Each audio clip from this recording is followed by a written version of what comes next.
Hello বন্ধুরা, মানি minded মইনাকে আপনাদের সবাইকে আবার স্বাগতম।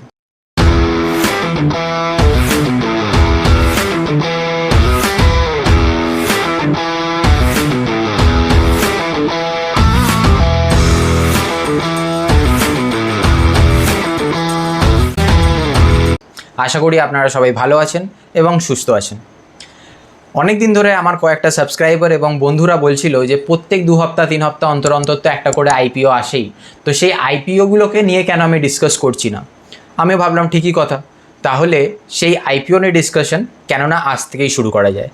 এই রকমই নানান রকম financial videos, stock market related news, IPO, বিভিন্ন স্ট্রং ফান্ডামেন্টাল স্টককে নিয়ে ডিসকাশন, এইগুলো যদি আপনারা দেখতে চান তাহলে কাইন্ডলি আমার চ্যানেলটি সাবস্ক্রাইব করে দিন এবং বেল আইকনটা টিপতে ভুলবেন না। আমি প্রত্যেক সপ্তাহে অ্যাটলিস্ট 2টো করে ভিডিও দিতে থাকি। যেহেতু আজকে আইপিও নিয়ে প্রথমবার ডিসকাস করব, বলে রাখি আইপিও জিনিসটা কি। একটা পাবলিক কোম্পানির কাছে 2টো ওয়ে থাকে ফান্ড রেজ করার জন্য। এর আগের ভিডিওতেও আমি এটা নিয়ে বলেছিলাম। তো একটা পাবলিক কোম্পানির কাছে 2 রকম ওয়ে থাকে মূলত ফান্ড রেজ করার জন্য। একটা হলো লোন নিয়ে ব্যাংক বা এনবিএফসির কাছ থেকে, আর একটা হলো নিজের ওনারশিপ মানে নিজের ইকুইটি সেল করে।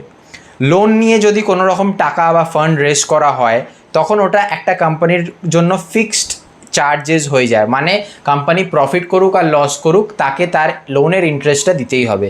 কিন্তু ইকুইটি সেল করে ফান্ড রেজ করলে এই প্রবলেমটা থাকে না। একটা কোম্পানি যখন প্রথমবার শেয়ার মার্কেটে লিস্ট করে তখন সেটা আইপিওর থ্রু দিয়ে লিস্ট করে। আইপিওর কথাটার ফুল ফর্ম হলো ইনিশিয়াল পাবলিক অফারিং।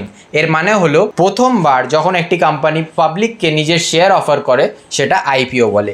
এরপরে এমন যদি কোনো কোম্পানি হয় যার শেয়ার অলরেডি লিস্টেড আছে কিন্তু তার সত্ত্বেও তাদের টাকা রেজ করা দরকার ইকুইটি সেল করে, তাহলে সেটাকে এফপিও বলে। এফপিওর মানে হলো ফার্দার পাবলিক অফারিং বা ফলো অন পাবলিক অফারিং। আজকে আমি আবার টপিকটায় রিটার্ন করি, সেটা হলো গো ডিজিট জেনারেল ইন্স্যুরেন্সের আইপিও নিয়ে। তো এই গো ডিজিট কোম্পানিটার ব্র্যান্ড অ্যাম্বাসেডর আমাদের সবার পছন্দর বিরাট কোহলি আর তার ওয়াইফ আনুষ্কা শর্মা। এরা দুজনেই এই কোম্পানির ব্র্যান্ড অ্যাম্বাসেডর এবং এরা ইনিশিয়াল স্টেজ থেকে মানে অনেক আগে থেকে এই কোম্পানিতে ইনভেস্টেড ছিলেন যখন এই শেয়ারগুলোর দাম প্রায় 75 রুপিস ছিল। এরা প্রাইভেট প্লেসমেন্টের থ্রু দিয়ে এই শেয়ারগুলো অ্যাকোয়ার করেছিল। এই গো ডিজিট জেনারেল ইন্স্যুরেন্স কোম্পানি মূলত জেনারেল ইন্স্যুরেন্স অফার করে মোটর কারের ওপর মোটর ইন্স্যুরেন্স, যার মানে বাইকের ওপর insurance, 4 wheeler insurance, health insurance, travel insurance, marine insurance এবং আরও বিভিন্ন রকমের ইন্স্যুরেন্স। এই কোম্পানির পোর্টফোলিওতে প্রায় 74খানা অ্যাক্টিভ প্রোডাক্টস আছে এবং এই কোম্পানির সাথে 61,977 অ্যাক্টিভ পার্টনার জুড়ে আছে। এই কোম্পানি নিজের ব্যবসা 24 states and union territory of ইন্ডিয়াতে চালায়, মানে এটা একটা প্যান ইন্ডিয়া কোম্পানি। এর মানে হলো এই কোম্পানিটা শুধুমাত্র সাউথ ইস্ট বা কোনো একটা পার্টিকুলার জোনে কনস্ট্রেন্ট নয় বা একটা কোনো পার্টিকুলার জোনেই শুধু কাজ করে না, এই কোম্পানিটি সারা ভারতবর্ষেই প্রায় কাজ করে। এই কোম্পানিটির আইপিওর বিডিং ডেট শুরু হচ্ছে 15 মে থেকে এবং শেষ হচ্ছে 17 মে। এরপর স্যাটারডে মার্কেট কিছুক্ষণের জন্য অপারেটিভ থাকতে পারে কারণ ডিজাস্টার রিকভারি বলে একটা কিছু হবে। মানডে ভোটের কারণে মার্কেট ক্লোজ থাকবে। 21 তারিখ যাদের যাদের অ্যালটেড হয়েছে তাদের মোবাইলে মেসেজ চলে যাবে। 22 তারিখের মধ্যে রিফান্ড ইনিশিয়েট হয়ে যাবে আর 23 তারিখের মধ্যে শেয়ারটা স্টক মার্কেটে লিস্ট হয়ে যাবে। ইস্যু প্রাইসের যে প্রাইস ব্যান্ডটা সেটা 258 রুপিস থেকে 272 রুপিস রাখা হয়েছে। হায়ার ব্যান্ডেই সবাই যেন অ্যাপ্লাই করে, এটাই অ্যাডভাইজেবল। এই শেয়ারটার ফেস ভ্যালু 10 টাকা এবং এরকম একটা নিউজ দেখা গেছে যে এই কোম্পানিটি আগের বছর একটি প্রাইভেট প্লেসমেন্টের দ্বারা কয়েকটা শেয়ার ইস্যু করেছিল এবং তাতে তারা নিজেদের কোম্পানির শেয়ারের ভ্যালুয়েশন প্রায় 350 থেকে 360 টাকা রেখেছিল। সেইখান থেকে যদি আজকে আমরা কম্পেয়ার করি তাহলে প্রায় শেয়ারটায় 100 টাকার কাছাকাছি ডিসকাউন্ট দেওয়া হচ্ছে। এই শেয়ারটায় মিনিমাম একটা লট করে অ্যাপ্লাই করতেই হবে। আইপিওতে মিনিমাম একটা লট অ্যাপ্লাই করতেই হয়। এই লটের সাইজ হবে 55 শেয়ার্সের, মানে যদি কেউ ইন্টারেস্টেড হয় এই শেয়ারটায় ইনভেস্ট করার জন্য, এই আইপিওটা ইনভেস্ট করার জন্য তাকে 55টা শেয়ারের একটা লট কিনতেই হবে, যেখানে তাকে মিনিমাম 14,960 অর্থাৎ 14,960 টাকা বিনিয়োগ করতেই হবে, যেটা কিনা 40 টাকা আরও বেড়েই যায়, মানে 15,000 টাকা হয়ে যায় ব্রোকারেজ মিলিয়ে। এবার আমি যদি আসি এই কোম্পানিটার ফাইন্যান্সিয়াল নিয়ে, তাহলে এই কোম্পানিটার ফাইন্যান্সিয়াল খুব একটা ভালো নয়।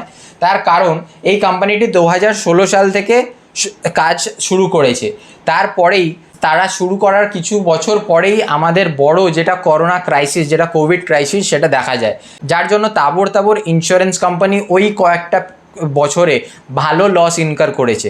তো এই গো ডিজিট জেনারেল ইন্স্যুরেন্সও এর ব্যতিক্রম কিছু নয়। এই কোম্পানিটি গত 2 বছর মানে মার্চ 2023-এর আগের 2 বছর মানে 2022 আর 2021-এ পরপর 2 বছরেই লস রিপোর্ট করেছিল, কিন্তু 2023-এ ওরা প্রথমবার প্রফিট রিপোর্ট করে, যেই প্রফিটটা হয় কি 35 crores। এই কোম্পানিটার আগের 2 বছর ক্যাশ ফ্লো নেগেটিভ ছিল, যেটা কিনা আজকের দিনে দাঁড়িয়ে 133 কোটি টাকার পজিটিভ ক্যাশ ফ্লো দেখা যাচ্ছে। আমি যদি একটু ভালো করে অ্যানালিসিস করি তাহলে এই কোম্পানিটার গ্রে মার্কেট প্রিমিয়াম প্রায় 25 থেকে 35% অনুমান করা হচ্ছে। তো এই কোম্পানিটার আইপিওতে যদি আপনারা ইনভেস্ট করেন তাহলে মিনিমাম 14,960 মানে ওই ধরে নিন 15,000 টাকার কাছাকাছি লাগবে পার লট, এবং যা গ্রে মার্কেট প্রিমিয়াম যেটা বললাম 25 to 30% হয়ে থাকে, যদি এই প্রিমিয়ামটা পাওয়া যায় তাহলে পার লটে প্রায় 3,750 টাকার প্রফিট হবে, মানে আপনার 15,000 টাকাটা গিয়ে দাঁড়াতে পারে 18,750 যদি মার্কেটে কোনো রকম খারাপ নিউজ না থাকে। আমি এই আইপিওতে নিশ্চয়ই করে অ্যাপ্লাই করব, শুধু একটা ডিম্যাট অ্যাকাউন্ট থেকে না, আমার বাড়িতে যারা পরিবারের লোক আছে তাদের ডিম্যাট অ্যাকাউন্ট থেকেও অ্যাপ্লাই করব। এতে কি হয়, চান্সেস অফ অ্যালটমেন্টটা অনেকটা বেড়ে যায়। তো আপনারাও কেউ যদি এই আইপিওতে অ্যাপ্লাই করতে ইচ্ছুক হন তাহলে নিশ্চয়ই করে কমেন্ট সেকশানে জানাবেন।